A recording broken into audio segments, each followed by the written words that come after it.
In the photo, they are eating something out of frame. Pounded yam, perhaps, or maybe eba.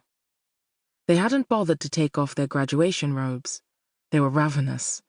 Tired from the heat, their bottoms sore from the plastic chairs they had sat in for hours, their feet swollen from the high-heeled shoes they had worn for the ceremony.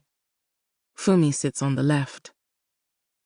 She had pinned a yellow flower to her graduation cap, so her loose, bouncy curls, courtesy of Mama Fatima's hair rollers, and not, as many people seem to think, a biological gift from her late Lebanese mother, frame her face just so.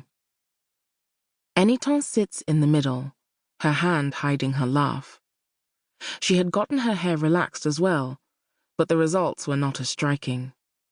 She was glad that her graduation cap added volume to what was now chin-length, lackluster hair.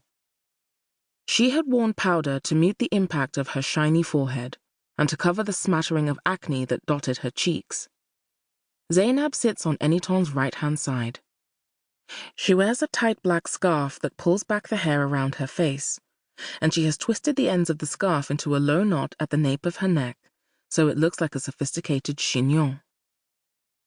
Zainab and Funmi were the striking beauties of the trio. Cook and Fanta.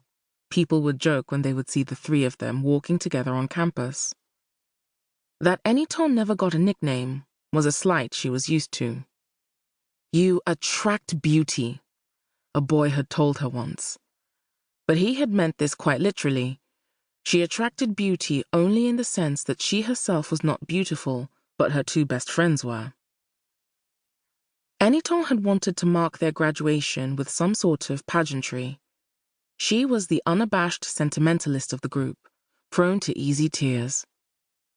She procured a candle used when there was no light and had stuck it in the swallow since they had no cake. Funmi had rolled her eyes at first, saying it was childish, but then Zainab lit the candle, and they all erupted into peals of laughter, their shoulders juddering, their stomachs aching from the strain of giggling so hard. The photo hadn't captured that moment, though, only the aftermath, when Zainab had taken the candle out, and they were all eating greedily with their hands, slurping ogbono soup off their fingers. Though well acquainted with unexpected sorrow, they were still so excitable that day, drunk with the potential they believe they have. At 19, 21, and 22, their lives stretch out before them, vast and expansive. They feel fortunate. They are fortunate. One of them marries a good man and has 4 sons, 4 tall, dark sons with cheekbones sharp as cutlasses and milk-white teeth.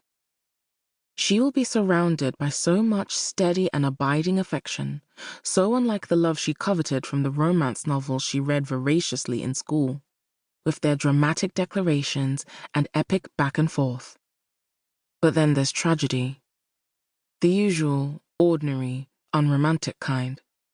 3 strokes, and just like that, she has an incapacitated husband, and the looming imminent prospect of life without him. It is so hard to think of what she will be when he leaves her. She has been wife, then mother, for so long. Meanwhile, the one who brought the 3 of them together suddenly leaves the country, less than a year after this photo was taken, opting to marry the first man who ever really looks at her.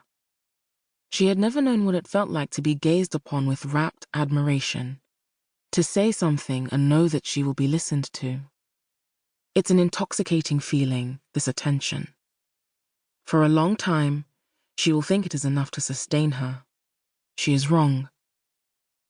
And one of them will become quite rich, as in, she has an apartment in London, shops at Harrods rich, as in, she also has a house in Lekki and a sprawling compound in her husband's village rich, as in, tinted black SUV windows rich, and walk-in closet full of brand-named shoes she seldom wears rich, as in, drivers and servants and what her husband does is ill-defined and definitely involves bribery, but she prefers not to think about it rich. These 3 women are essentially sisters, though Funmi would chafe at the sickly sweetness of such a term. Their love has the makings of an ancient habit. It is automatic and unyielding. And though their unexpected separation so shortly after graduation tests their friendship, they remain steadfastly in each other's lives. And now they are going to be reunited, for the first time since this photo was printed and handed out to each of them a few days after their college graduation ceremony in Zaria, Kaduna.